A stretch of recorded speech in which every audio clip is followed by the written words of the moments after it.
of Happy Hour with Fernway Collective. Tonight it is Randall and Deb again, your faves, of course. And we are doing a retelling of Medusa, or probably multiple, I would say, right? Retellings of Medusa.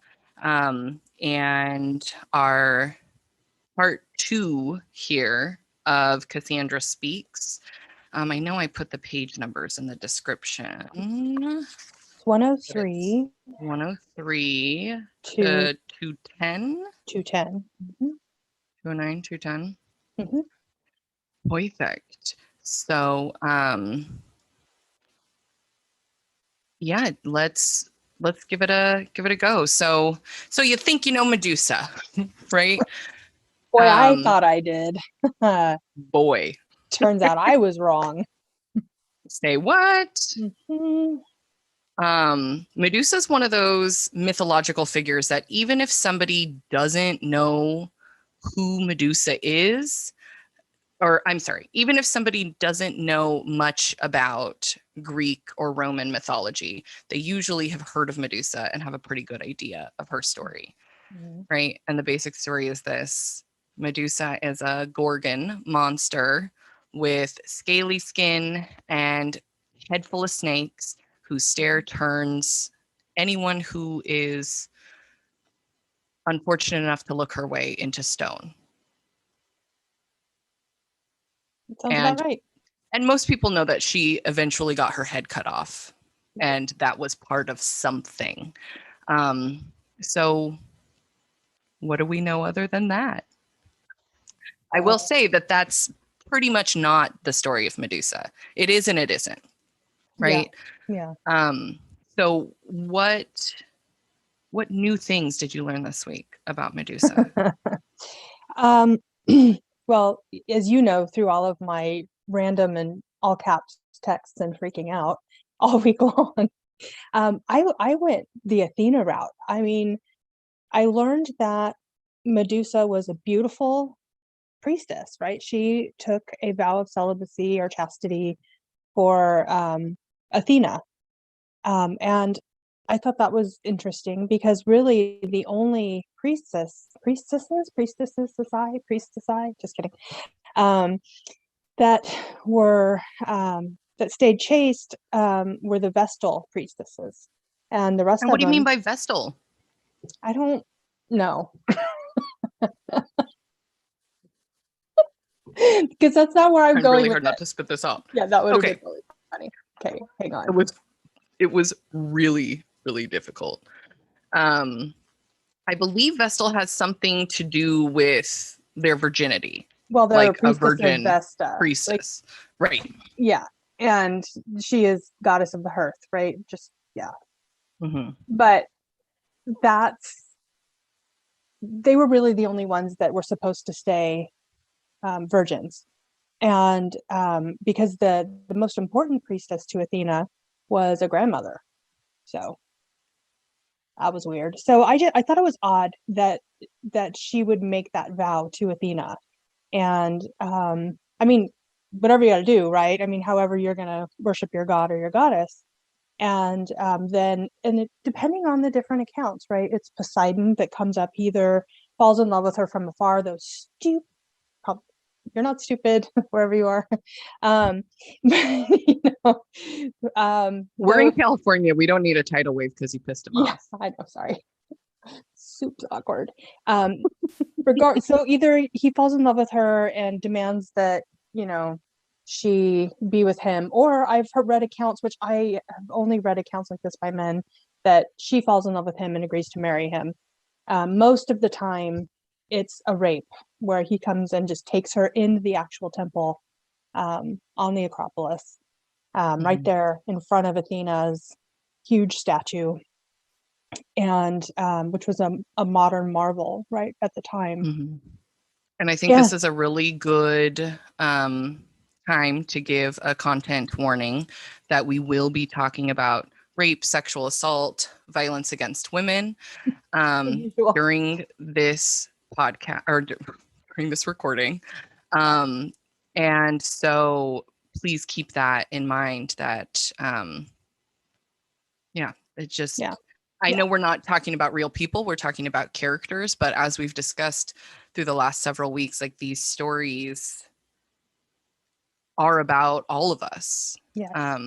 This mythology is about us and who we are and what we hold sacred and what we hold near and dear.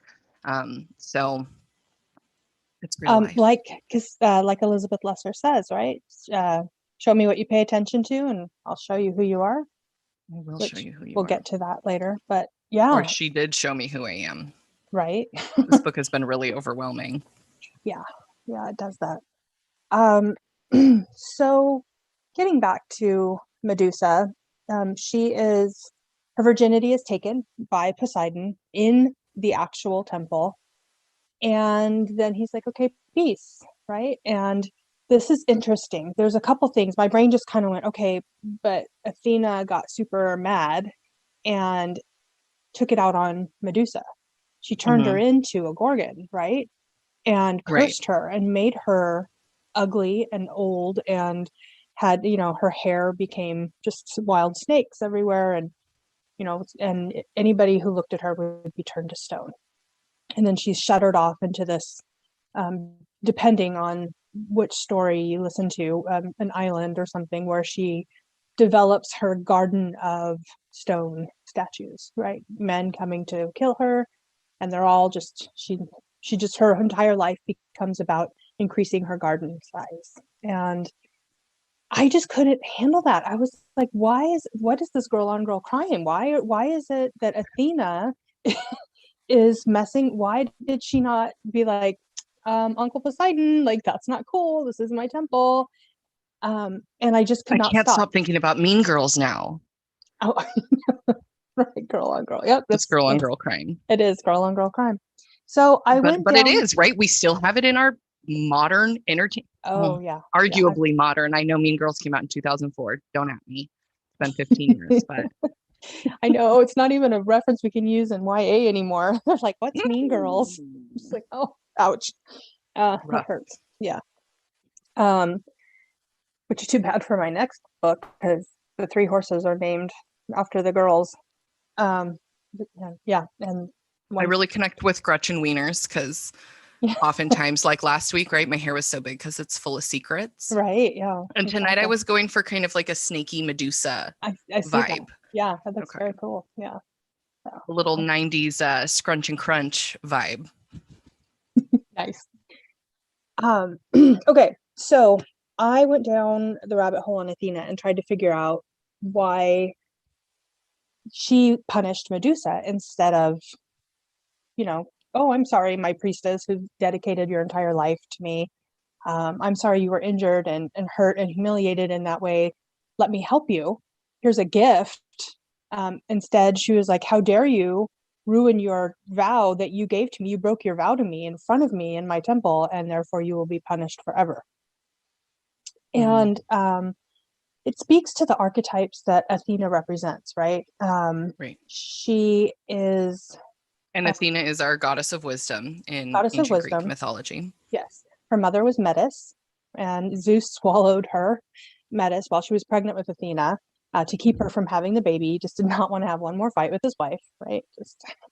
And so instead of um, not giving birth, she somehow Athena burst from Zeus's forehead fully formed, right? Zeus had a headache and he's just like, right, runs over to another mythology and is like, hey, Thor, can I borrow your hammer?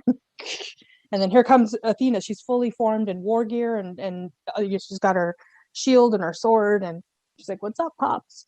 And yeah, and that's so she became the goddess of wisdom. But the thing is, she's very masculine.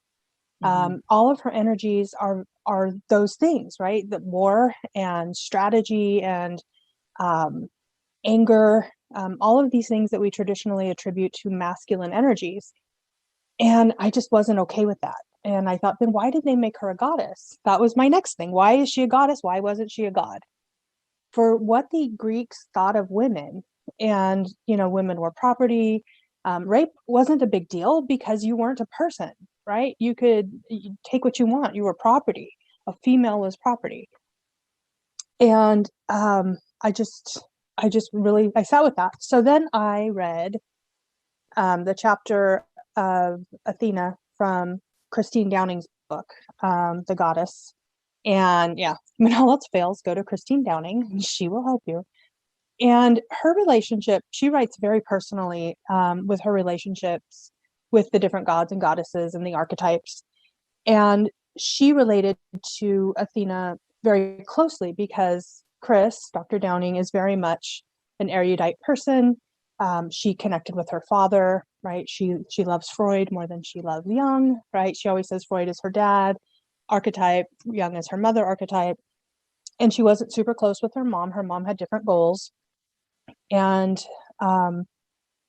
then I just sat with that for a little while, meditated on it. And I came to the conclusion that Athena is a woman and she's unafraid of showing her masculine side and what that voice looks like.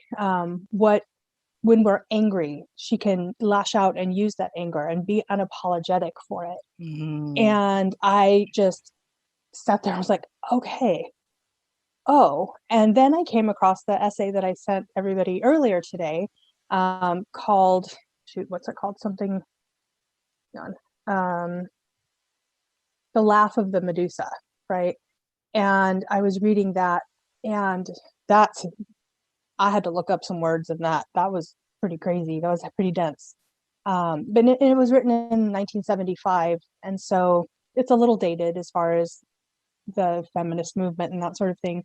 But really, the concepts are all still very relevant, and it talks about finding the voice. And then I thought about Medusa, and I don't feel like Medusa was, I mean, yes, she was punished, but I don't feel like that. I feel like Athena set her free in a way.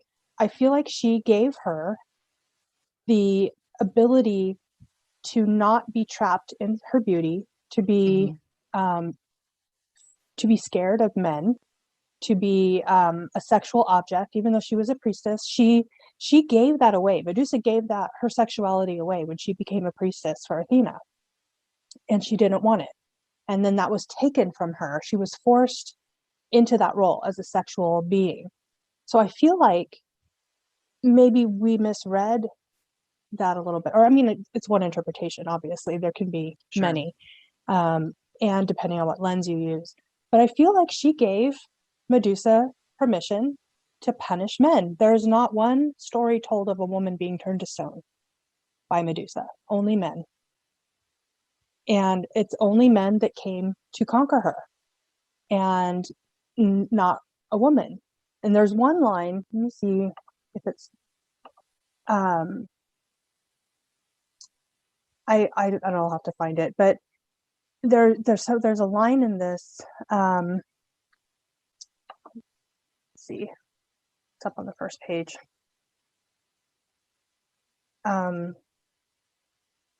Men we'll still put a have link everything to this article in the description for anybody who's interested in taking a look at it. Because men still have everything to say about their sexuality and everything to write. For what they've said so far, for the most part, stems from the opposition activity or passivity of the power relation between a fantasized obligatory virility meant to invade, to colonize, and the consequential phantasm of a woman as a dark continent. And he talks about men wanting to conquer a woman, and how he does that is the way man has of getting out of himself and into her, whom he takes not for the other but for his own, deprives him, he knows, of his own bodily territory. And just the whole idea of this possession, right, which is something that we see a lot in romance novels. We see it in movies. There's the fantasy play of safe possession by these strong, scary men who treat their woman in a safe way. And that's something that's very present in our society today. And Medusa had wanted no part of it. And I think Athena gave her that gift. Yeah, I like, right? I really like how you said that. And I read in prep for this week that Medusa means guardian, is based on the ancient Greek word for guardian. And I really like that like Athena, instead of punishing her, because that's through such a patriarchal lens, Right. right? That Medusa gets raped by Poseidon and then is punished and victim blamed by Athena because Athena is jealous of her beauty. Like Mm-hmm. it's this girl on girl crime, right? Mm-hmm. Where women are put into competition with each other where no such competition exists. Athena didn't want Poseidon's affections and neither did Medusa. So where's that competition coming from? It's such an artificial construct Mm-hmm. through this patriarchal lens. Yeah. So we have Medusa being punished for her rape with a loss of her beauty, but if it's her beauty that she didn't want that led to her rape in the first place, like that's such a a a symbol of power, that she no longer was trapped within the confines of this beautiful body that invited unwanted male attention. Yeah. And I love that. Of course, it her transformation into a gorgon invited unwanted male attention in a different way, but she Right. had the power to defend herself. She had the power to be her own guardian.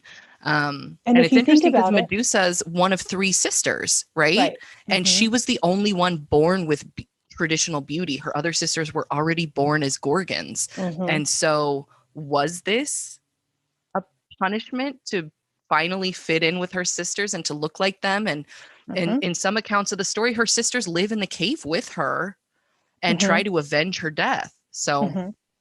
And there you I go. think it's very telling that the only way Perseus could eventually win and cut off her head was by reflection. He had to look inside. He had to go and be a person and not penetrate, not use a sword, but go inside. And I think that's, I mean, for an archetype or for a psychological retelling of this, that's huge and Mm-hmm. um, interesting that it had to be Perseus, who was raised by a single mother and whose own mother, the only reason he went after Medusa in the first place was to save his own mother from marrying a king that his mother didn't want. So again, we have that unwanted advances, and yeah, but we haven't even gotten into the snakes and what they But mean, I'm gonna and say that if Perseus just went up to Medusa and was like, "Hey, here's the situation. Can you help me?"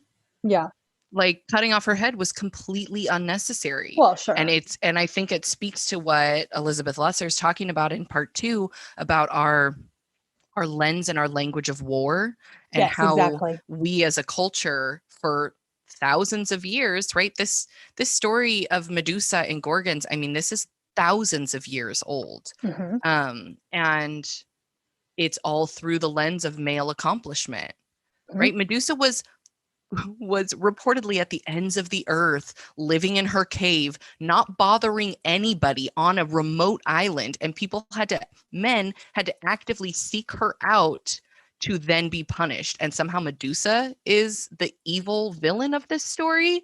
She's just chilling. Right, exactly. This article that I was talking about, The Laugh of the Medusa, talks about how women can't even tell their stories because the language itself is phallocentric. We live in a world. Ooh, I love that I word. Isn't that great? Phallocentric.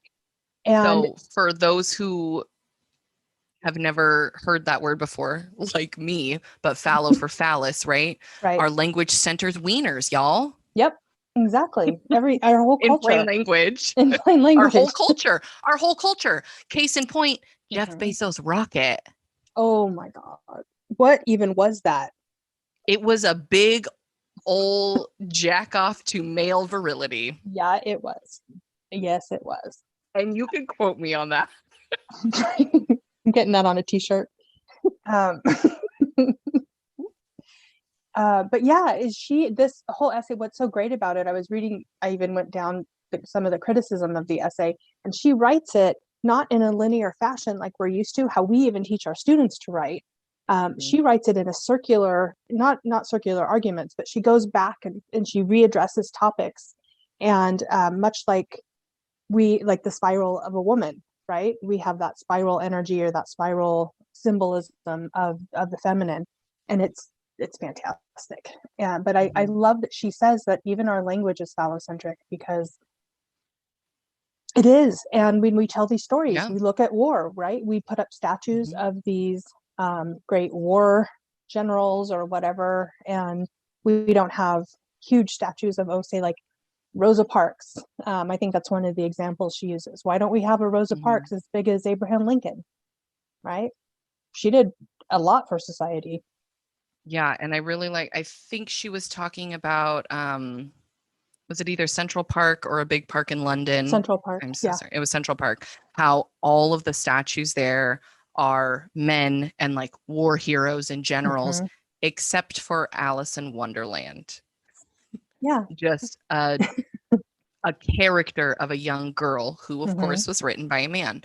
Mm-hmm. Um, in kind of sketchy circumstances, I'll say about his neighbor. Anyways, um, it's really interesting in Western society. I've noticed that women's roles are. I'm not the first person to notice this, but women's roles are often defined in context to the men around them, Of right? course. Yeah. And you hear this with, oh, okay, so like one of my favorite movies, The Hangover. I know I'm basic. Deal with it. Um, in The Hangover, when Ed Helms's character is getting ready to go on the bachelor party, his fiance is like, "No strip clubs." Why?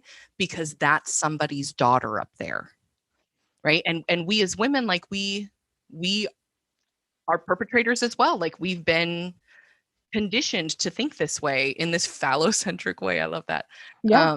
That women are first their father's daughter and Mm-hmm. their husband's wife and their son's mother, and they're just defined through the men around them, right? Like Mm-hmm. once you move from that archetype of maiden into Madonna, like there's not there's there's not usually a transition from whore to mother, right? Or one that Mm-hmm. we want to talk about. And the Beatles kind of have a song about this. Lady Oh yeah. Madonna, who's still Lady Madonna, baby at your breast. It's International Breastfeeding Week, y'all. Wonders how you manage to feed the rest. Who finds the money when you pay the rent? Did you think that money was heaven sent? Friday night arrives without a suitcase. Sunday morning's creeping like a nun. Monday's child has learned to tie his bootlace. See how they run. So the whole song is about this woman named Madonna, and they call her Lady Madonna, who is actively a whore and a mother at the same time. And that's so rare to coexist in our minds, those archetypes. Like that's somebody's daughter. So if you see that stripper as somebody's daughter, that means that you can't exploit her in the way that you Mm-hmm. would want to. You. And of course, like I'm using just Right. general men as you as a default Mm-hmm. because here we are. And it just I don't know. It obviously like women are still the daughters of their mothers and the parents, the mothers of their daughters, right? Sure. Or the wife of their wife, of course. Like there's always going to be exceptions to the rule, but in general, in our society, um, we are Well, in a patriarchal society, and women are relegated to their roles in context to the men around them. Like when you get yeah. married, your name is Mrs. Man's first name, man's last name. Like the erasure of identity in our society is. Someone sent me something in the mail a couple weeks ago, and it was Mrs. and then my husband's name, and I just stared at it for I don't know a while because I hadn't seen that ever, and I was just like, no, no, this is so wrong. And then I went and worked I've on started getting clarification. really sassy with my students that when they do their headings for their papers in my class and they Mm-hmm. write Mrs. Olyate, I'll Oh, leave a note. What does my marital status have to do with your research? oh, okay, yeah, yeah, that's fair. I've never told you to call me Mrs. I've never told you what my honorific is. I go by Randall in my classrooms. Mm, Because who the hell mhm. can say Olyate, right? Not my Siri. I know that. Well, Um, and that's the thing too. Women go from Miss to Mrs. and men mm, go from Mr. to Mr. to Mr. hmm. Yes, very true. Mhm. I'd like to go back a little bit to that idea of women buying into the phallocentric society, language, etc., and talking about what that means with um, I was trying to find a couple quotes. I should have just pulled quotes from the essay. I didn't think about it. Because I was so wrapped up in reading it. But Right. yeah. Oh, Anne just brought up, it's interesting that it was brought up several times during the Olympics, how many female participants are mothers and athletes. Yeah, Mm, absolutely, because they're seen as being mutually exclusive, right? Especially yeah. like when you become a mother, your body is no longer your own. Hmm. And I've certainly felt that way multiple times Yeah. since initially becoming pregnant, or even before, right? Stop drinking, stop smoking, eat healthy, exercise regularly in order to get pregnant, and then to make your vessel the best vessel it can be and prioritize that baby. Hmm. Um, and I think this was the first year that the Olympians were allowed to breastfeed, like bring their infants, I thought there was breastfeeding something that infants. one couldn't. I thought I read that she was upset that she couldn't bring her baby. She was breastfeeding. Mm. I But am I by read no that means in an Olympic passing. expert. Yeah, same. I don't really care.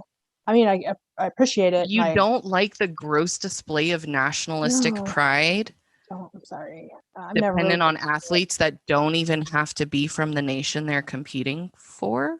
No, Interesting, but that's a whole yeah, other topic. yeah. That's a whole other time. But let's talk about this girl on girl crime and how we get as women we buy into this idea of judging I other sure women. have. Oh, I'm of super course. guilty of this. Yeah. Yeah. And I wonder how much of that is projection and how much of it is like the Ooh, internalized. Yeah, right. I that's mean, a I know for me, great whenever, question. yeah, that's a very humbling thing. I ask my students this every year when we're talking about projection and the hero's journey and all that. I say, when you see somebody out there that you don't like, especially like girls, you see another girl out there and you don't know why you don't like her, it's usually because she embodies something about yourself that you don't like. And that's one of those Mhm. things that'll make you sit in the shower and stare at the floor for 25 minutes. Right. But you know, Oof. Oof. to brush the same tooth. But a lot of it is jealousy, right? You wish you could carry yourself like she does. You wish you could do your hair like she does, and things look effortless. And it's this whole idea that's been magnified with social media as well. Mm-hmm. This highlight reel of people's lives, and you see somebody walk by, and you see your partner look at them, and all of a sudden you're insecure about yourself. So it's not about your partner's unfaithfulness; it's about this woman. And Mm-hmm. Sarah is definitely guilty of this girl on Well, girl crime, I would yeah, say. And until the research for this conversation, I really thought Athena was as well. And it's we've had so many conversations about how studying these myths have really broken me open and mm-hmm. made me become more emotional. But it's really beautiful to be able, for me, I'm gonna get on some hippy dippy soapbox right now, but it feels so beautiful to be able to reread and recontextualize these myths. Oh my God, I love your cup. Isn't it cute? Right? To recontextualize these myths in a way where these feminine ideals and what am I trying to say? Feminine pieces of us, feminine attributes and qualities There you go. are seen as powerful. So instead of seeing it as Medusa, like, because y'all, a lot of ladies, a lot of people who were raised as female were told that our biggest contribution to the world, our most important thing about us is the way that we look.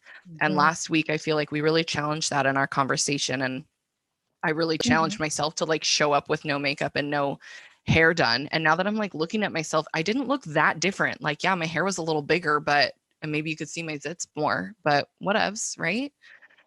And so, of course, reading this from a phallocentric worldview shows that Medusa was punished by her beauty being removed. But, like, how freeing is that? Yeah. That she no longer has to be a target. Yeah. And this is what the Quran specifically says about head coverings. Mm-hmm. Spoiler, they don't say anything about head coverings specifically, but all the Quran says is women should dress in a way that does not invite street harassment, to loosely paraphrase a translation of the Quran. Um, and y'all, street harassment has been a thing since the dawn of humanity, which is really, really shitty think about and to realize, like, we have been going through these same things for thousands and thousands of years, and we like to think that it got better and we're more civilized and this and that. But statistically speaking, since 1998, an estimated 17.7 million women have been raped in the US. Jeez, that's And insane. that's a figure from a couple years ago. So in a span of 20 years, 17.7 million women in the US alone have been raped. And that's not Have the whole reported umbrella it. of sexual assault, right? And it's only what's been reported. Yes. So I mean, it's shocking, it's startling, it's devastating and frustrating. And Elizabeth Lesser talks about it, like women are applauded for being tomboys, or girls are applauded for being tomboys, and boys are devastated if they're called sissies or say that they play sports like a girl or something like that. And I know that in my youth, I was proud to be a tomboy, and I was thrilled if people said that I played sports like a boy or I could keep up with the boys around me. Like, that was always my goal, to fit this patriarchal idea of what success and victory looks like. I grew up with the bad bitch complex. Ooh. It's what I've coined it. Just that fighting the patriarchy from within, but you're not really fighting it. You're just pissed off that you're playing by the rules. I don't know that, don't harass me. I'll punch you. I'm a Ooh, bad bitch. I yeah. can do or say whatever I want. I can be this. I'm going to wear this because I'm a bad bitch. You're still within the confines of the patriarchy when you're doing that. You're Heck yeah. still, yeah, instead of rising above it, or I mean, and how do you even do that, right? With the language you speak is teaching you more to internalize it. Yeah, absolutely. And there was something there I really wanted to speak on, and now it's blowing away in the wind. Sorry. Nope. No, it's my own brain. Um, but yeah, this power and femininity, like, that's just such a concept that I never thought Right? existed my Yeah. whole life. It's always been through the lens of a masculine ideal. And for anyone who's interested in studying more about how language influences your worldview, please take a linguistic anthropology class. They're phenomenal. I think that should be, like, required for everybody to get rid of their ethnocentrism, which just means prioritizing your cultural norms over somebody else's. And our language matters. It's so important. And I know I've climbed this hill to die multiple times in these recordings, so I'm not gonna do that anymore. But back to Medusa, I thought it was really, really cool. In some of the translations of the stories that I read about her, they specifically said that the sight of Medusa turned men to stone. Not that her stare turned them to stone, but them seeing her hideousness made them freeze and turn to stone. Yes. And that felt very significant for me, because that's a huge difference. Yes. Like, because I'd always kind of pictured her like laser eyes, right? Like, and especially Or the with snake's laser eyes. Perseus, right? Using the reflection to not get turned to stone. That is it the basilisk in Yes. Harry Potter? Mhm. Right? That Yeah. same thing, that Mhm. it was looking directly into the eyes, Which is a serpent. which is a serpent. Mhm. And Athena kept clippings of the serpent hair for Hercules to give Mhm. to him to Mhm. use as weapons. Mhm. And also, that's why I loved this part. The porquatails are my favorite. And that just means a porquatail is explaining how something came to be the way that it is through story. Yeah. And we see that, right, with Adam and Eve and childbirth and Mhm. working by the sweat of your brow, Mhm. which I am currently doing, actively sweating. Mhm. Um, Are you talking about it's Africa? 95 here.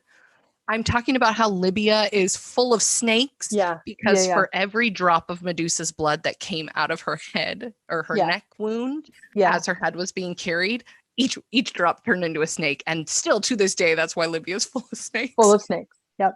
Love it. Full of them. Love it. Hmm. But yeah, no, it is significant that it's the man's reaction. Mhm. It's she's passive in it. Mhm. And she's, like you said, living her best life in her cave, doing her thing. And she's like a visitor. Hello. And then they're like, oh my God. And then they turn themselves into stone. I It's feel like there's a dick joke in there somewhere, like girls trip, chilling with your friends, uninvited male attention, boners that you're somehow responsible for, like some sort of connection like probably, that, yeah. right? Again, with the victim blaming with Medusa, that it's somehow her fault that all these mofos turned to stone when Yeah. invading her territory Well, and and her space. what's really interesting too is that shield that Perseus uses is Athena's. She gives it to him to use, right? Hermes gives him the winged um the shoes, Sandals. yeah, the sandals, And he and has an invisibility cap. from, is it Hephaestus? Oh, from Hades. That's from Hades. All I gotta say is J.K. Rowling just fully plagiarized all of Greek mythology and now is Yeah, rich. yeah, I'm kind of annoyed I didn't have that idea first. I know. Same, same. But she does have a classics degree, which is where she got all her ideas. Yeah. Anyway, I love the story. I love the movie so much. I can't stand her. Anyway, I always feel weird because I just, yeah. But I just think of like, I'm going to support the movies and get those people. I know she profits off of it too, but ugh. Right. Anyway, um, but yeah, it's Athena's shield that Perseus uses, that he uses for reflection to see her, and then after Medusa is killed, her face goes on the front of Athena's shield. If you go into, yeah, and Looking like that. it's that one, and we see that everywhere, right? It's that death stare. We So see it in a it's the lot of, Versace logo. yeah, yeah. But I'm talking about like in mythology, like in a lot Mm. of different mythologies, that Hmm. death face, right, where the eyes are bulging and the tongue sticking out. I think it's Aztec. There's a Hmm. lot of, yeah, that's the face. And in Hinduism, we see that face a lot, Hmm. in the paintings and the gods and things like that. So there's a little bit of crossover there. But Athena just kept showing up. And I feel like that was like, in a way, that was honoring Medusa, like to put her on Hmm. her shield, to put her on the front. She is what's guarding. She is the shield for Athena, the goddess of wisdom and war. I just Mm. think that's really cool. I think if we spent a little bit of time on what that could mean and represent, I Now think I that feel like I have to unpack why Athena was both the goddess of wisdom and war, because it war is is not odd. wise. I'm No, just gonna take well, I that think full more hippie stance strategy. here. Let's say Okay. strategy. I think more than war, because we had Ares, god of war, Sure. right? And Because for those who are not super familiar with Athena, she's where we get this image of the owl representing wisdom that we still see with like all around graduation time with these like stuffed owls with little graduation caps. That's mhm, straight from Athena. mhm. And Or also, of course, the Minerva, city of Athens was named right? for her. Right. And her story there, right? And actually, that was Mhm. another version of the myth. Poseidon was pissed because Athena won that contest, because she gave the Athenians an olive tree when they were trying to name the city, and he just gave them salt water. And they were like, "What are we going to do with that?" Like, Great, thanks. yeah, thanks. And so they picked Athena to name the city after. And so that's another reason why he went in and ravaged Medusa, to get back at Athena. Yeah, super fun guy. I also think it's worth mentioning that the the version of Medusa's story that most of us are familiar with comes from Ovid, who Ovid's Metamorphoses, which is he was a Roman poet in what, sixth or eighth century. Oh Lord, take away my master's degree. I don't know. I Um, can't remember. Like PhD brain. um, yeah, I have it right here. Hang on. it's oh, not 8th century AD, 8 AD, just the number 8, year 8 AD or Year 8. CE, year 8.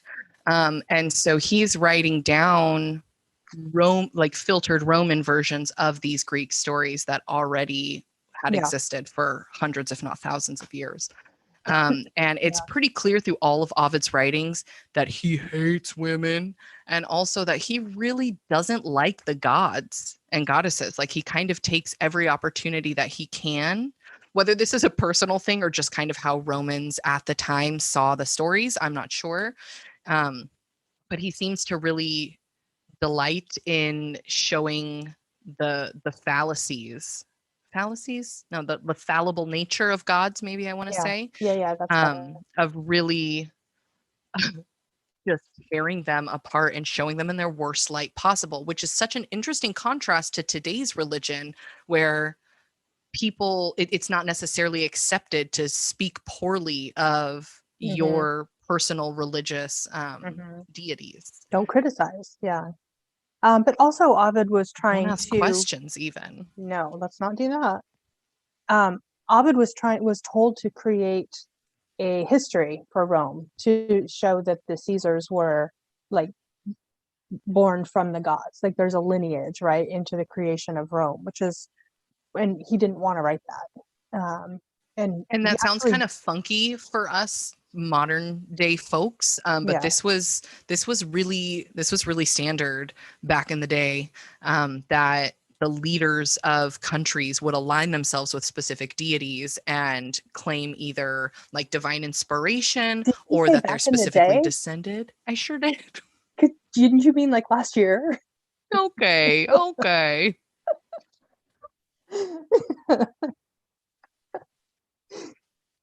Make the death Some face. people still feel that way. Make me death face. Uh, Um, but I mean, specifically, like, and this was yeah, huge in ancient Egypt, right? right. When a pharaoh would They became a align god. themselves, yeah, they would become like the iteration of that god on earth, kind of like Mhm. the avatar of that god, almost, is kind of how I picture it. Yeah. Um, and so, yeah, like you have someone like, okay, we don't need a whole Egyptian pharaoh history lesson here. Just know that this was a really common thing to do. And this was something that, according to reports, is what made Jesus himself so unusual, is that he didn't claim any divine affiliation with Hmm. any specific deity. Hmm. And so that's kind of how he stood out, because everybody said that he was the son of God, like his followers said that, and he didn't. And that kind of, from my understanding, spoke to his character as a prophet, that he didn't make that claim, and people like Caesar and kings and pharaohs were making those claims left and right, There and was that a gave him a lot little of more credibility. that is one academic road, one Yeah, I'm theory. not saying that Yeah. that's the real Yeah. deal, but that's Because one there one were interpretation. a lot of people that were referred to as the son of God in those times. That Mm-hmm. was a normal. It'd be Mm-hmm. like, "What's up, dude? Like, what's up, son of Back God?" in the Like, day. that's how you greeted each other. That's what you called somebody. So But we there's a are all little bit children of of that. God, Deborah. Yes, thank you. Thank you for using my full name, making me feel like I got in trouble.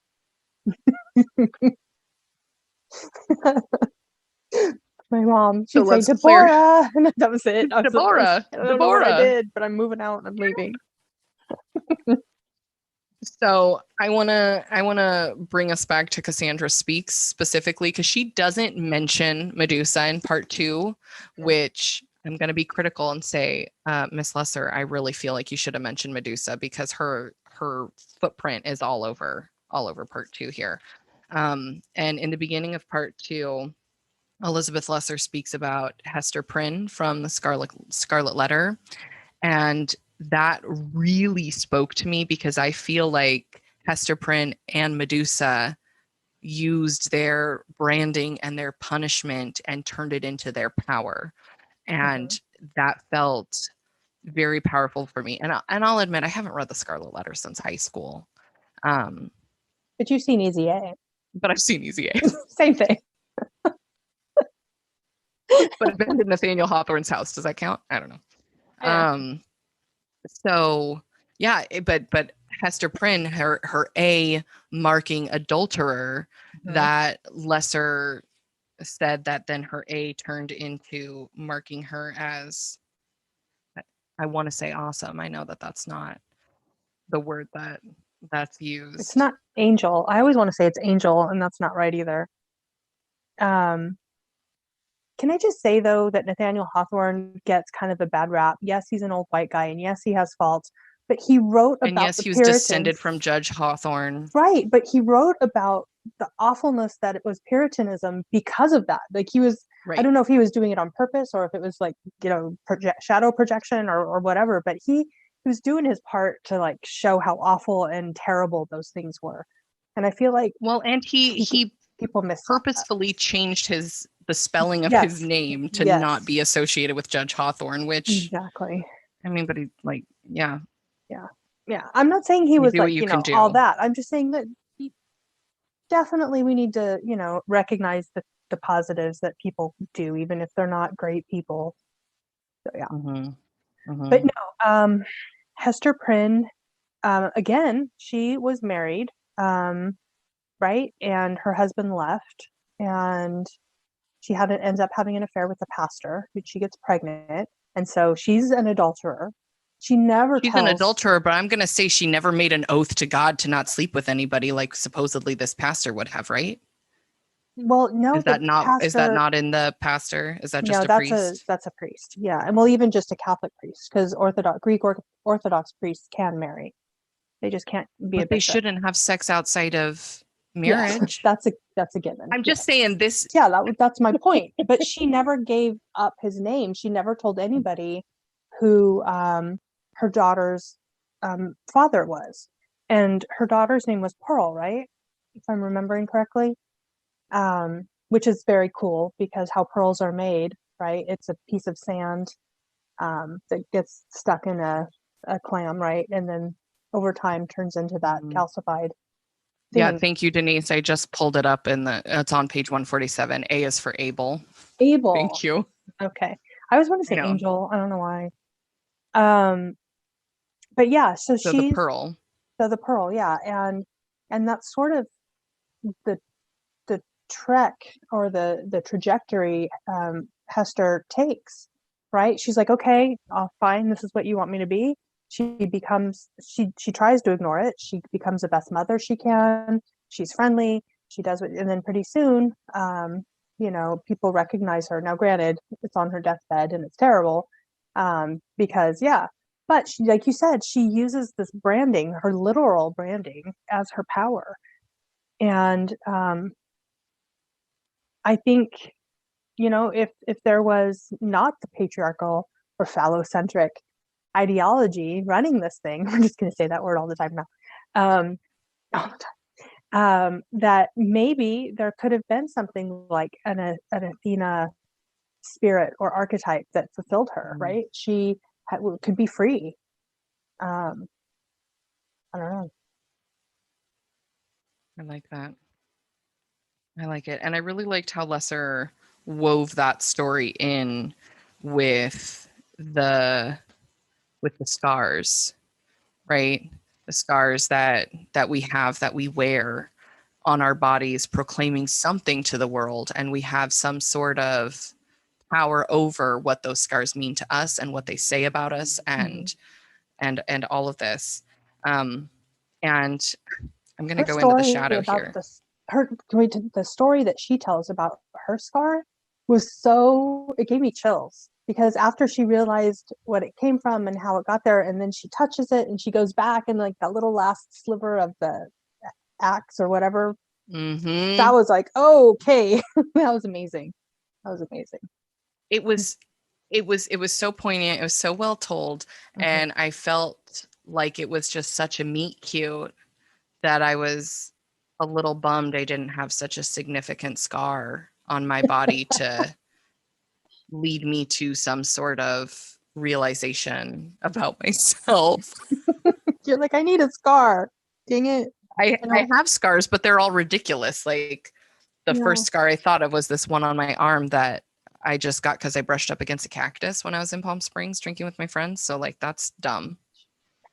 And it's still scarred years later. Like it was barely a scratch, and there's still a prominent scar on my arm from it.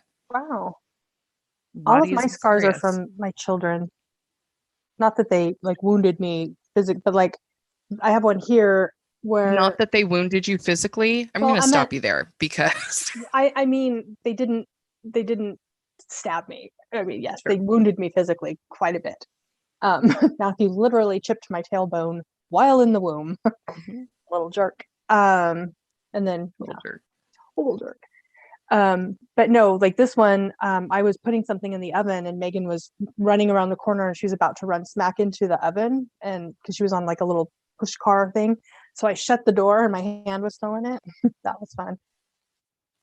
Yeah, but Yeah. those are So bad. when I was reading what Lesser was saying about scars, I was really thinking of like psychic or metaphysical scars as well Yeah, as totally. literal scars, of course. Yeah.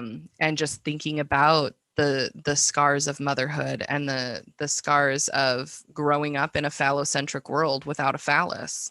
Hmm. Um, and just really thinking about like what is my own brand of power and really breaking this down into our like we've spoken about like defining power and strength in like war terminology like she was specifically talking about in the Hmm. language that we use every day and the way that we see the world is all phallocentric. Hmm. And it it's like if all of my goals in my life were based on me trying to compete with men or be successful in a man's world and I no longer have to do that, at least for myself, Hmm. then then that goalpost has changed. Then where is it? Then what Hmm. is it? Where do I find what's my brand of power? Where do I find my strength in femininity?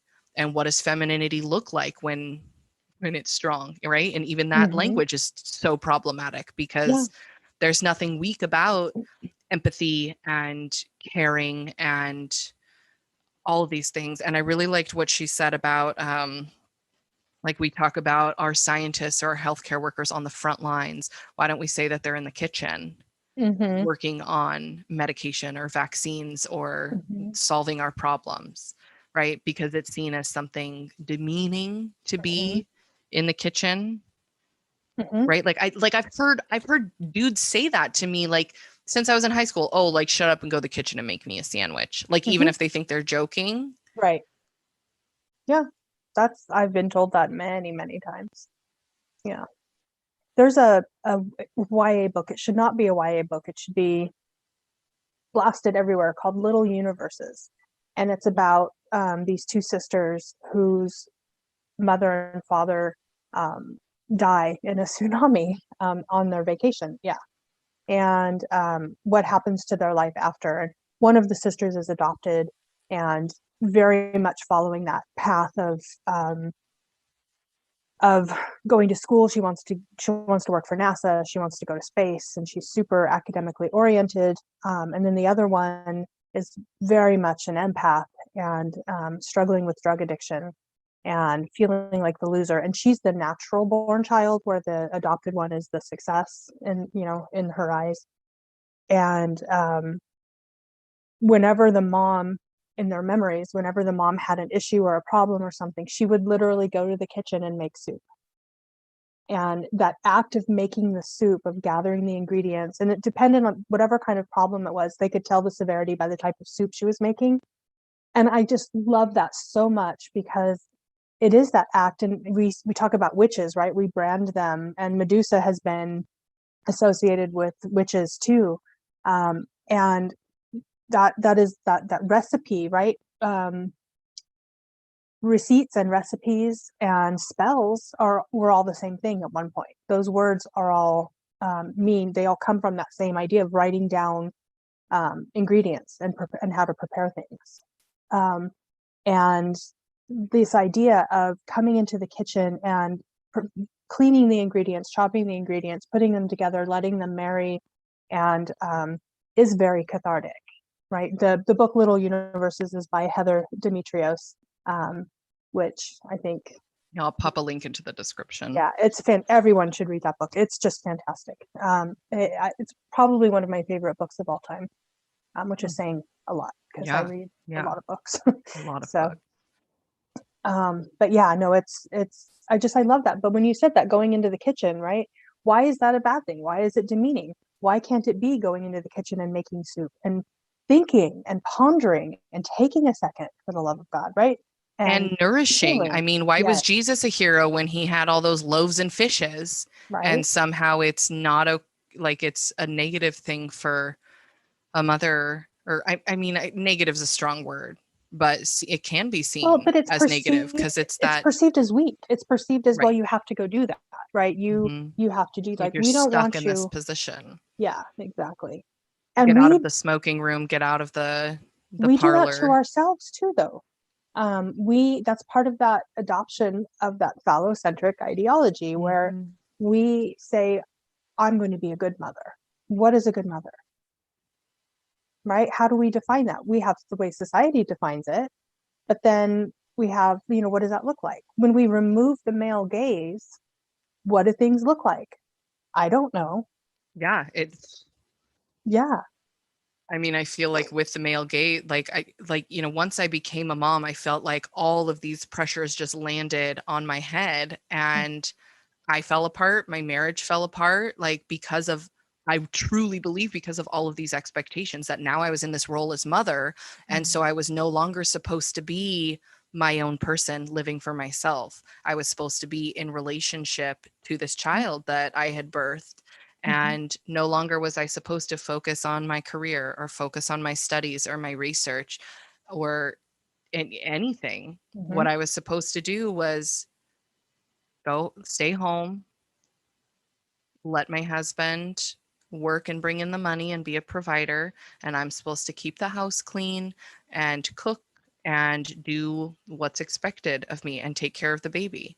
And I mean, and this goes into all sorts of things about how men are applauded for babysitting their own kids or changing one diaper. But I remember I went to like a Christmas in July party with my friends when my child was maybe like 7 or 8 months old. And they were my friends that my husband knew through me. We went to the party and I had to like bargain with him to leave early with our daughter so I could stay and hang out with my friends. And once he left, everybody's like, oh my gosh, what a great husband, what a great father. He just lets you stay here and have another drink and he's going to put the baby to sleep. Yeah. Yeah. Uh, And I, like, I would wrote, anybody be saying that about me if I took off early from a party and let him and no, his friends hang out? Absolutely not. Elizabeth Lesser quotes, oh my God, Gloria Steinem when she says, that women will not be equal outside of the home until men are equal inside of it. Mm, mhm, And I have been guilty, very much so, of that, not letting my husband be equal. And even in a joke way, like women, when I tried to be the stay-at-home mom and I tried to live that life of being the provide, the the mom, and you say, oh, husbands, they're just, how they, it's that whole like dismissal of mhm. men, right? And so it's that internalization of those things as well. But yeah, and we definitely don't allow, society, I should say, doesn't allow men to be equal inside the home. And if they are, they're celebrated for it. It's like a Mhm. special thing, right? And Yeah, and Lesser brings that up too about how men are, or how women have reached this point. Feminism has reached this point where now women can have it all and be outside the home and be working. Let's not even begin to talk about our economy and how, in most places in the US, you need to have a two-income mhm, household in order to afford basic necessities. mhm, Um, but how women are still expected, like even if they work full time outside the home, are still expected to take on the bulk of the household duties, right? Not Mm-hmm. only the mental load of assigning things, but just actually doing them. And we've been trained as women our whole lives, like, it's easier if I just do it. Yeah, absolutely. It's just easier if I do it. Mm-hmm. And And I don't when I have to went, worry that it's getting done. I don't have to worry that it's getting done right. yeah, and getting done right for me was a big task to get over. Um, that was really hard. I still struggle. I still Okay, type struggle. one. Yeah, well, yeah, there's that. There is a way to load the dishwasher and the Oh spoon. my gosh. I Yeah. had this roommate one time, still a dear friend of mine. She would put her cups like right side up like this in the dishwasher, and then they'd fill with water, and then you open the drawer and they'd spill all over you with soapy water. And I'm like, ugh. So yeah, Yeah, there is that's the right not way. yeah, that's not okay. Um, she was a chaos demon, apparently. Um, I did which, lose my ballet shoes in a mountain of her dirty laundry in the bathroom, and I was furious because I couldn't find them for class. oh yeah, These are see real that's problems, y'all. Real hmm champagne problems. real champagne problems.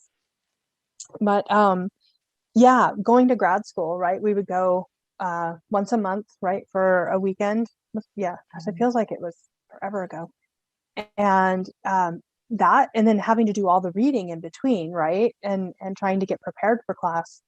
Plus, when I first started grad school, I was working full time as a high school teacher and part time as a college instructor, going to grad school full time. Plus, I had a special needs kid in school and the other gifted kid in school, right? And then plus a marriage.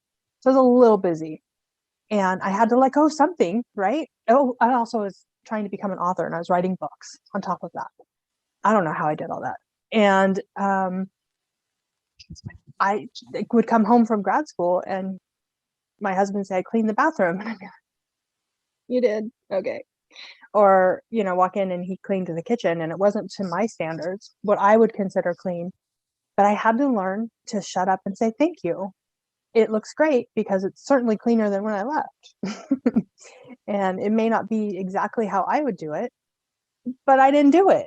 So there you go. And that, like I said, I still struggle with that a little bit, but it not just with him, like in general, like you said, type one, right, control freak. But um yeah, and we are so much more equal in our house now. It's just kind of we've, of course, after 15 years, we've sort of figured out the dance, but he does the cooking on the weekends. It's just kind of expected at this point. He always cleans up the dishes after I cook and after he cooks.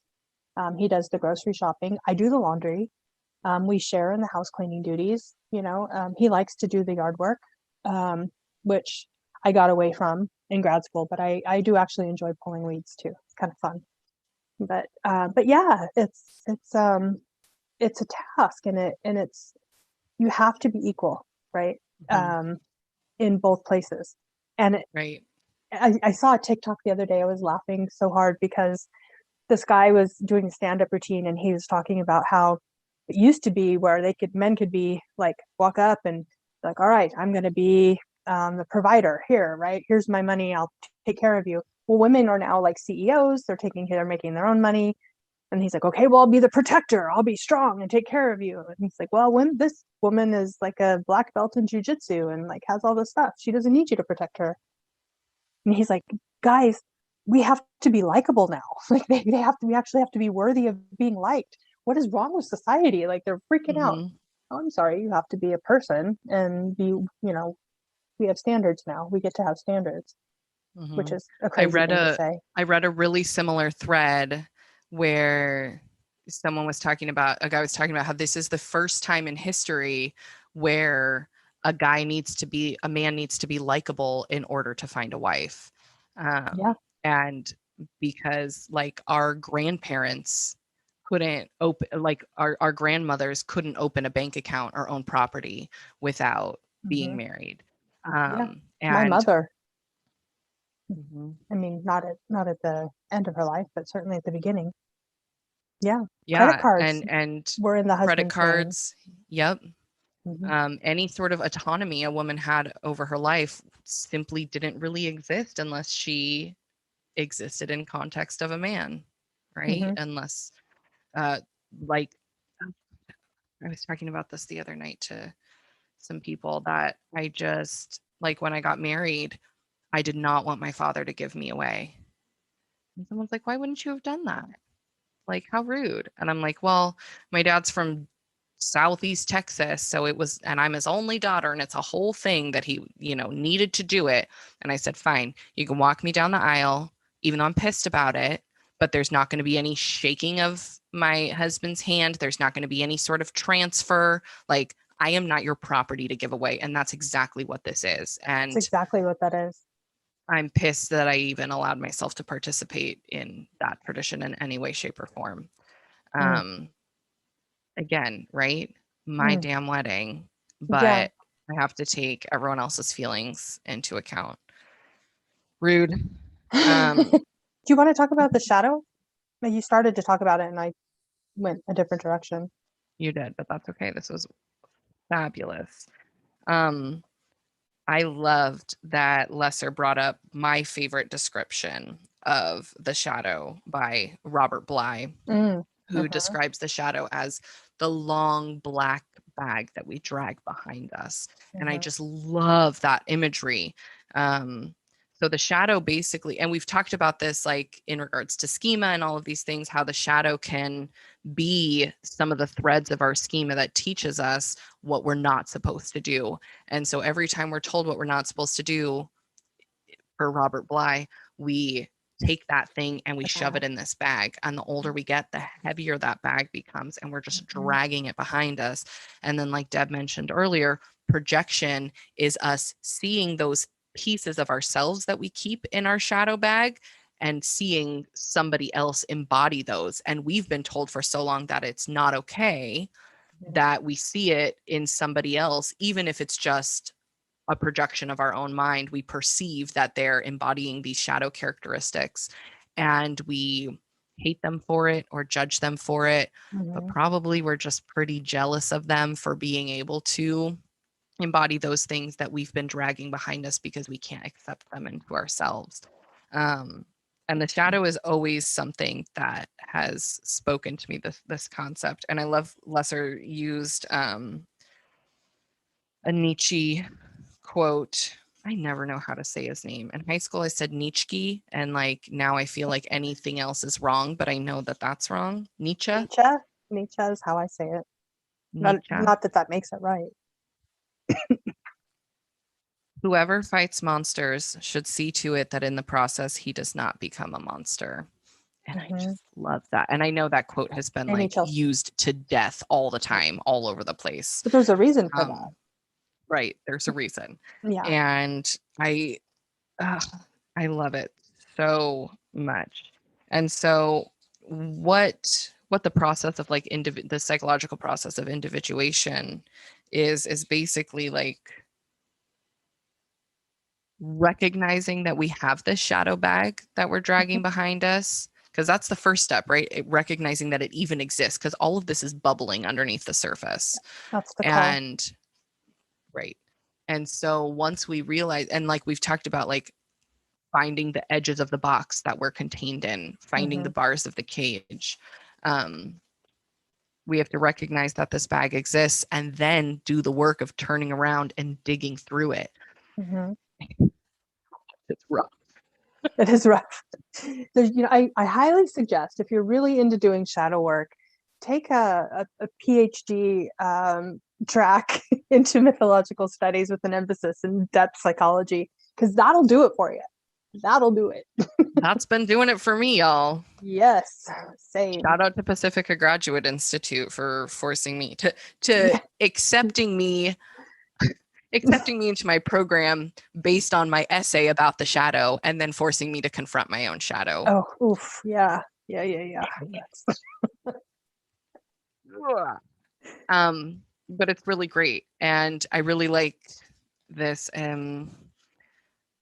This is from Scott Jeffrey, A Definitive Guide to Jungian Shadow Work on page 130 of Cassandra Speaks.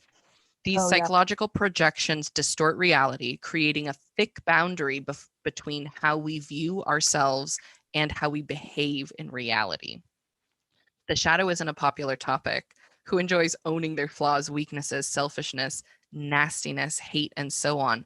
Ooh, I just found a typo in Leslar's book. Anyways, exploring our shadow side, however, gives us tremendous opportunities for growth and development. So I really love this because once we put these pieces of ourselves in the bag, put these pieces of ourselves into our shadow, that doesn't mean they no longer exist. We're just shoving them down like having this image of like shoving all your dirty socks under the bed, like eventually they're going to burst out. And before they burst out, they're going to start smelling. Yeah. Yeah. They make you sick.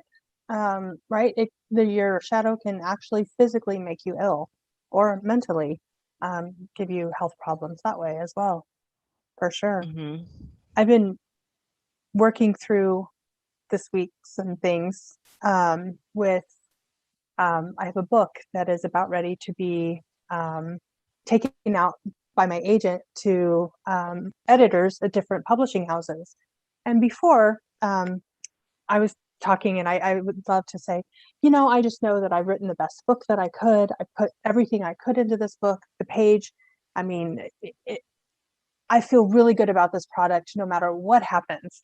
And then my agent says, we're going on sub. And I'm like, oh my God, no, I hate it. Please don't. What if they reject me? What if they hate me? And so there's all this stuff that's coming up, right, from my bag. And I had to really sit down and do some shadow work this week with that and recognize where that stuff is coming from and looking through the my tools, working and talking myself through it. And I actually emailed a friend of mine about it who is a writing coach and is fantastic. And um, I told her, I said, but I have the tools. I work. And she's like, well, that's it. That's the process. The process isn't that you never get rid of these things. The good thing is that now you have the tools to work through it, and you can do the shadow work. I was like, okay, that makes me feel a little better. That still probably won't be sleeping much for the next, I don't know, however long it Mm-hmm. takes, years, whatever. Yeah. Yeah, and this speaks really I mean, it should speak personally to all of us because we all have shadows, whether or not you buy into the depth psychological theory, whatever you Right. want to call it, it's there. Mhm. You want to call it your evil doppelganger that exists in an alternate dimension, whatever you want to say, like it's here, it's legit. What was that movie that was like kind of about that, but not Oh, really? us. Us? Mm-hmm. Yes, that was all about shadow. Yeah, it's So many fantastic. questions about the rabbits. Like I feel like there were more unanswered questions that I really would have loved. But anyways, it was a good movie. Well, both of Um, his movies are so rich with symbolism. I know, and Um, I want to know all the things. I don't yeah, I think like the at the other end of one The was Giver. easier. Like, did spoiler alert? At the end of The Giver, did the narrator freeze and die and hallucinate himself to death, or Mm-hmm. like was it happy and rosy and everything's wonderful now? I'm furious that I don't know. Speaking of a YA book that should be required reading for all the humans, The Yeah, Giver's mine. I do. They have that as required reading in sixth grade, and I think that's too young. I mean, it's good Mm. for because usually brains can't grasp the depth of symbolism until at least ninth or 10th grade. Um, and and so yeah, I just feel like it's lost on the sixth grader.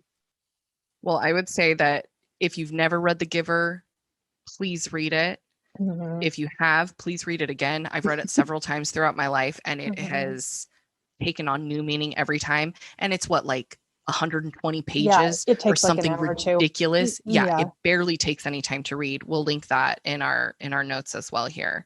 Um, but what I wanted to say about really personally feeling like this book is shadow work for me is what I've been speaking on most of tonight and throughout this series is that all of these feminine aspects and attributes of myself I put into my shadow bag and Mm. pushed aside. And throughout the last few years between doing the work of this program of the PhD in mythological studies with an emphasis in depth psychology. During this PhD program, I've gotten married, I've had a baby, Hmm. I've gotten divorced. Hmm. Like it's all of the things, and all of these things have like broken me wide open in acknowledging my shadow and reincorporating a lot of these parts of myself that I thought were bad and negative and wrong, which for me, on a practical level, looks like I just cry all the time now and I don't know what to do with it.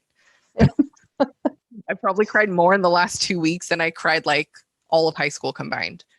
But it's really interesting that this dam has broken, like these walls have like crumbled inside of me, allowing me to incorporate these parts of myself that I always thought were bad and negative, and actually being able to find strength in vulnerability and in femininity and in these things that I used to perceive as weakness. And I'm kind of frustrated with myself because when I was young, I really bought into this patriarchy crap and I pushed aside a lot of the traditional feminine things. Like, I had to teach myself to cook as an adult. I don't know how to sew. Like, all of these women's work things, I very strongly rejected because that's not me. I'm not a normal girl. I'm one of the guys, right? Bad bitch syndrome. And yeah, I did not call it that, but I certainly suffered from it, I think. Yeah. And also this sense of superiority with other women, right? Oh, I'm not like those other girls. Yeah. Or what am I thinking? A sense of security, for me at least, that came with thinking that I was better than or more masculine than the traditional woman, that I could protect myself physically. Like, I grew up doing karate and I was on the wrestling team in high school and did these traditional male activities, played roller hockey. And wouldn't you know it, like, I was drugged and raped in high school. So I felt like I really had this false sense of security because I thought I was a bad bitch. And I really realized, like, when shit goes down, like, I'm not the bad bitch I thought I was. I 100% can identify with just about everything you said except the actual sports. I went the other way. I went into the beauty industry, right? I did pageants and I did theater and I danced and I know you danced too. And I danced into theater and I begged my mom to put me in pageants. did you see? Begged her. Well, but at the same And she time, refused because she thought it was so so it is. exploitative, and It is. and it is. But I was like, I could blow those pretty bitches out of the water by singing. Like, that's what I was like. I could do this. Like, I could do this. I did it, but like you, like I repressed the sound so backwards and weird because I was forcing myself into it. But all of those emotions, anything about being girly, I hated. I love my new, like, I bought a pink velvet daybed and like who am I? Because this is such, I never would have owned anything pink before all of this breaking wide open. And this is like my happy place. I never want to leave this room. I love it. I love it. And it's but for me it was like that. I forced myself into it, but I wouldn't allow myself the emotional resonance with any of it. Like you, I was like, well, I'm better. I don't have to be emotional. And it was so weird because in all of the pageants I always won Miss Congeniality. Everyone thought I was the super nicest. And I'm like, you guys are so crazy. Although there was this one, I felt really bad. Maybe they for were this just girl. scared of you, that I don't know. because a lesser said something about the art of war, right? Like, oh yeah, you can't lead without fear. yeah, And yeah, that, like, fear is where strength, or being feared is where strength lies. yeah, maybe. And look at us, we're like Now I got to devolving think about this. into this freaking patriarchal conversation about BS, and that's all my fault in this. Well, it's shadow work, right? And this is the stuff that we have to take on. Look at her on page 133. She says, here's a shadow question I must continually grapple with. Am I asking men to be more vulnerable and communicative, but still holding them to the old standards of manhood? Yeah. And I mean, Ding, we ding, can, ding, ding, ding. right? Like I still expect them to carry that protective, that provider, vibe or whatever, but also be soft and cuddle and talk to me and don't solve my problems. Just listen to me when I want to talk about them. I don't need you Yep. to be the provider. I just need you to listen, but also be the provider and Mhm. solve everything. So I don't have to. I definitely had a little bit of a superiority complex because I dated a few guys who didn't know how to change a tire.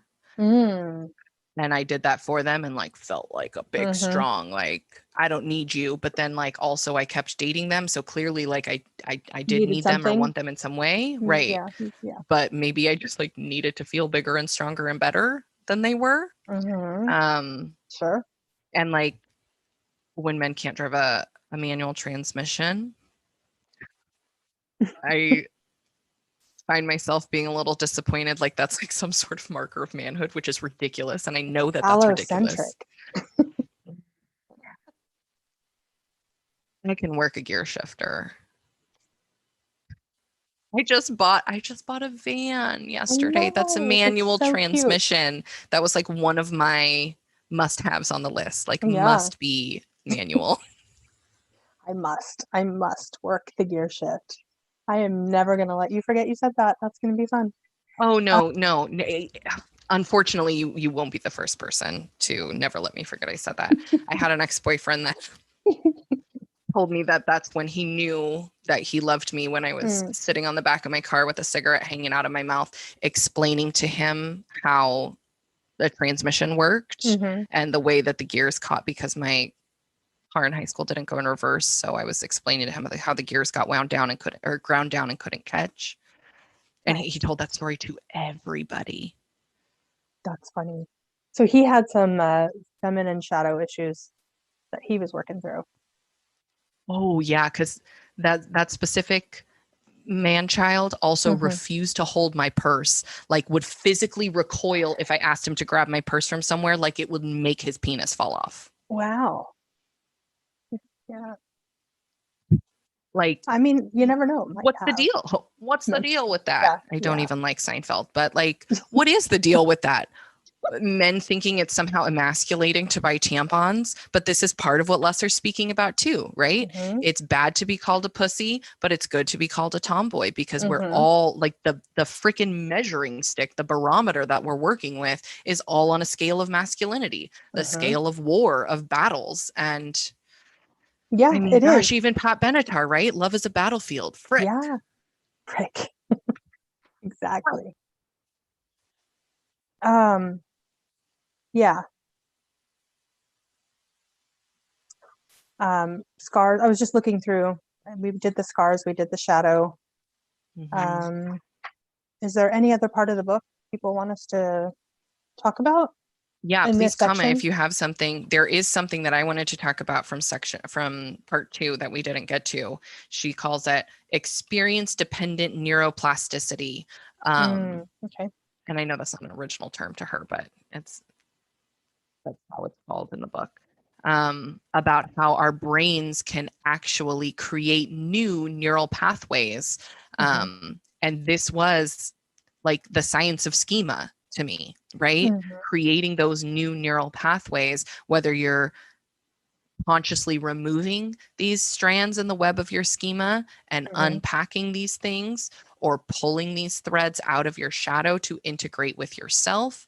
Hmm. um, I really liked how she wrote about that. For me, that was story. Experience dependent neuroplasticity, that story. Yeah, well, the reasons we tell ourselves stories is to, I mean, that's how we survived Mhm, before, right? mhm. We told ourselves these stories. That's why we have these myths. It's why we have legends and all of these things that helps us survive and our brains remember it better. And that's one of the reasons why children's books and YA books and things like that are trying really hard to get more diversity on the page and normalize all of these things that have traditionally been left out of society or judged as negative in society, because we want to correct that, right? We want to rewire that.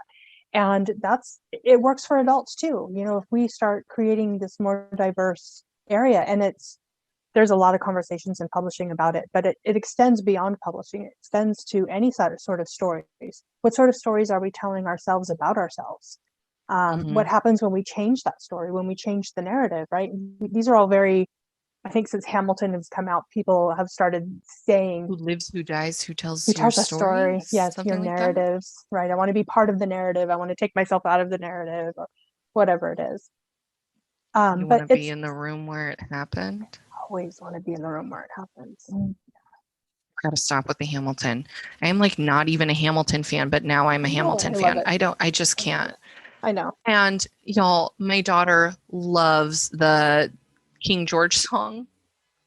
Same. You'll be back. I mean, same. Yeah, same. Yeah. Same. Yeah. Yeah. But she asks for it to go on repeat. It's so cute. Aww. My little love. I just think that every character he put in there has a different rap style from a different age. Mm. And just the way he built the characters to mimic like the world of hip hop, I think is fantastic. I could talk about Hamilton forever. We could do another whole episode on Hamilton. I have a lot to say about Hamilton. Yeah. I don't think I have an audience for it, but I have a lot to say. No, I think you do. I think there are people out there. This is where we part ways in our opinions. Yeah. There's one place where we part ways. It's so weird. How did that happen? I don't know. In traditional female style, I don't think we can be friends anymore. So. Oh no.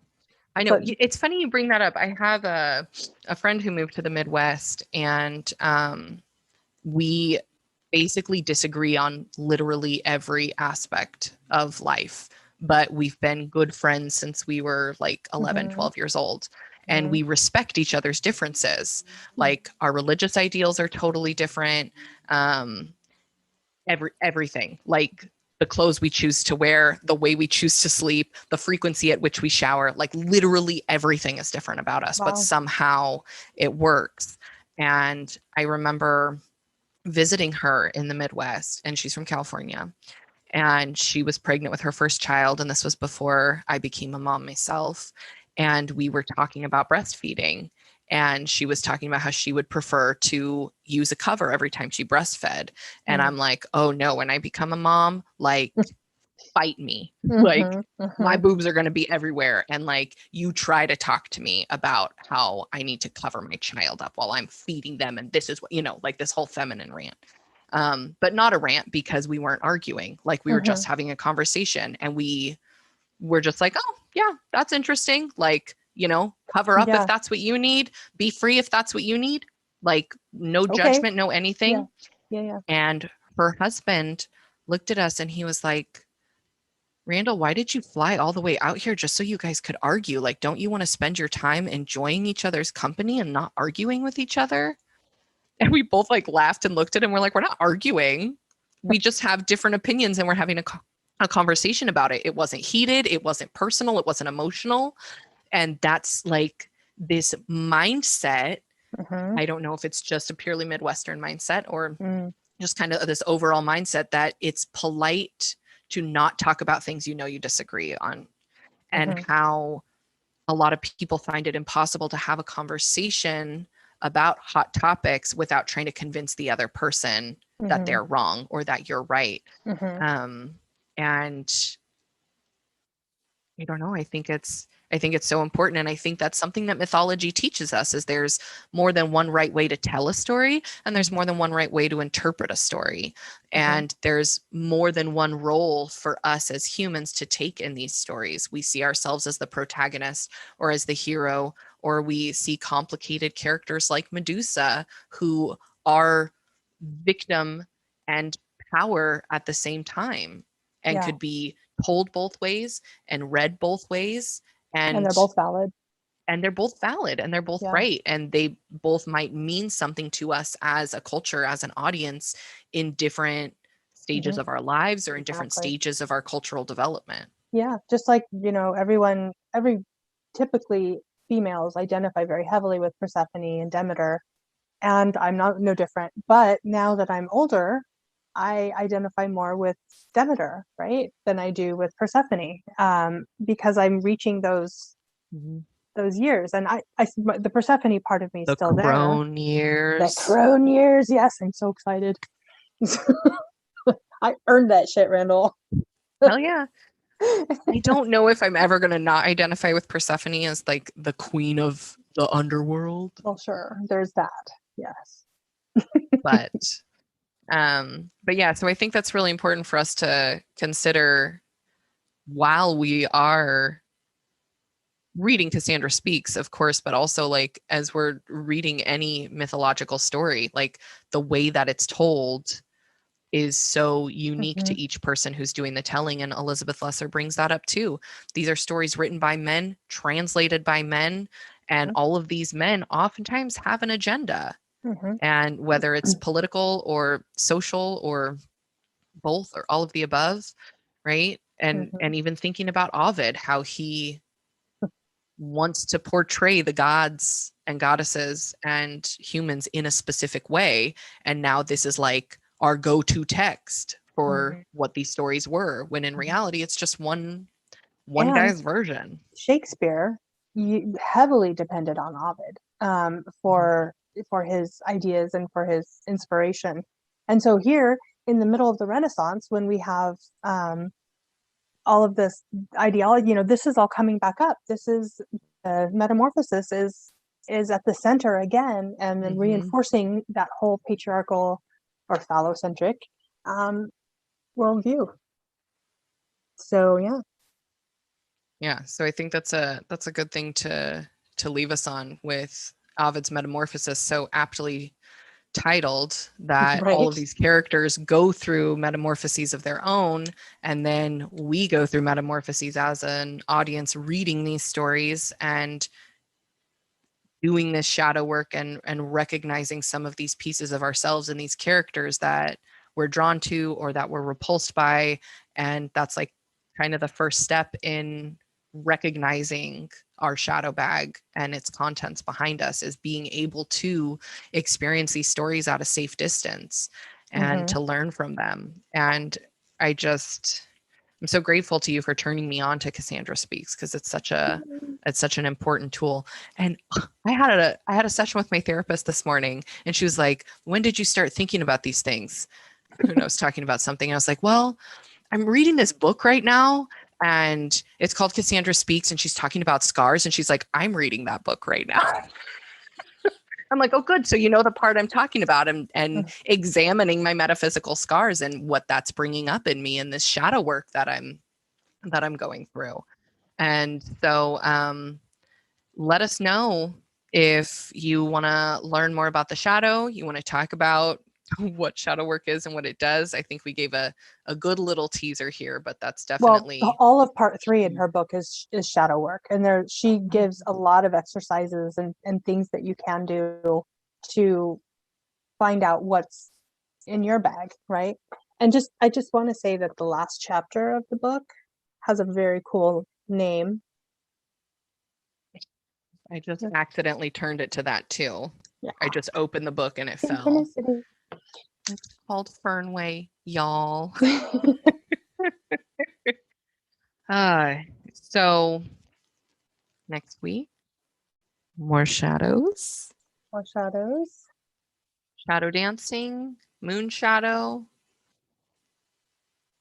Why did I just something go to like the Bee this. Gees in my head? The Bee Gees, Don't they have a shadow dancing song? do they? I think Is so. that who sings it? Well, take away my music card.